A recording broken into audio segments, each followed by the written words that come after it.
Hi and welcome back.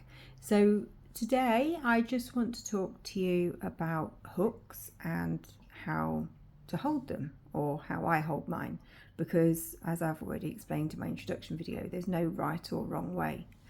So you can buy these kind of hooks easily from any store. They've got rubber grips and honestly they're really comfortable. Some people tend to hold their hook like the way I do, just kind of, like a grip kind of movement, which is comfortable for me. Some people hold them kind of more like a pencil and use the hook this way. Other people hold it like a knife. There's really no right or wrong way of how you can hold your hook. And when you're starting out, this kind of hook is really a perfect hook for you because it's comfortable on your hand, it doesn't dig in, you don't get cramp from holding something too small. I also have another hook that I really love to use, which is a wooden hook, which somebody made for me, and I can change the hook size just by unscrewing it here, and then I can screw in a different hook size depending on what I'm doing. But there's no right or wrong to which kind of hook you should use. What's the most important thing is finding for you how it's comfortable and how it feels natural to hold it. So as I've said, I hold mine personally in this kind of overhand grip position. I just think it's really comfortable. And then for your yarn, again, this is the part I really struggled with when I was learning how to crochet. Lots of people teach you that you kind of wrap your yarn around your little finger for tension, and then you hold your work in between your middle finger and your thumb, and you hold your yarn up over your index finger for tension, and then they kind of teach you that you work in this kind of, you see I can't even do it, it just doesn't suit me at all.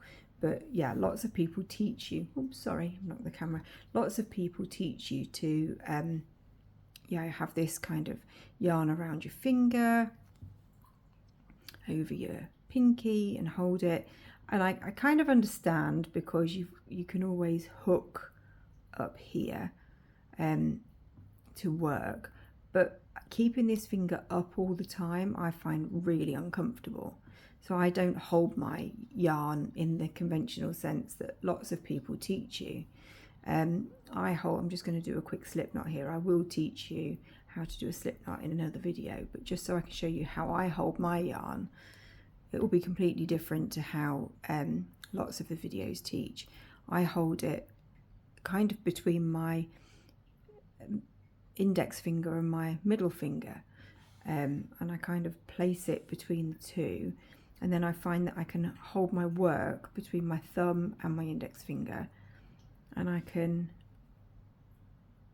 just work like this. Now this is a really loose chain, and there'll be people out there that have been crocheting for a long time saying that's a really loose chain, that's never going to work. Doesn't matter, I'm just showing you how I hold my yarn. So forget the chain I'm doing, I'm just showing you that there's kind of no right or wrong way to hold your yarn. It's whatever's comfortable for you. So I'll show you that again, but using the tension that I would actually use. I would literally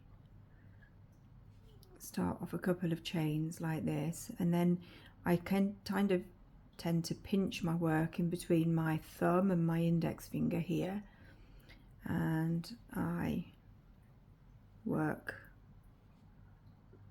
the yarn around my hook that way, rather than a lot of people teach you to hold your yarn over your index finger and your work in between your middle finger. You see, I just can't do it, it's just too awkward for me. Here, this is how a lot of channels teach. I just can't do it. And this is why I really started this channel, because I wanted to show you that there's no right or wrong way, and the way I work tends to be the wrong way, if you like, because it's completely different to how other people hold their hook and their yarn. So what I'd really like you to do is grab your hook and see what feels comfortable for you. If you know how to make a slip knot and a chain, then go ahead and start to just see what feels comfortable for you. And don't worry about this pointy finger tension around your pinky, because honestly you can produce beautiful work without making yourself have sore hands and doing something that feels really alien and uncomfortable to you. So yeah, have a go, have a feel of your hooks, see what kind of hook feels most comfortable for you. Have a little go at holding your yarn in different ways and see what's comfortable for you. And I'd love to hear if this has made a difference to you. Please drop me a comment if this has helped, or hit the like button, and don't forget to subscribe and follow along. Thanks, bye.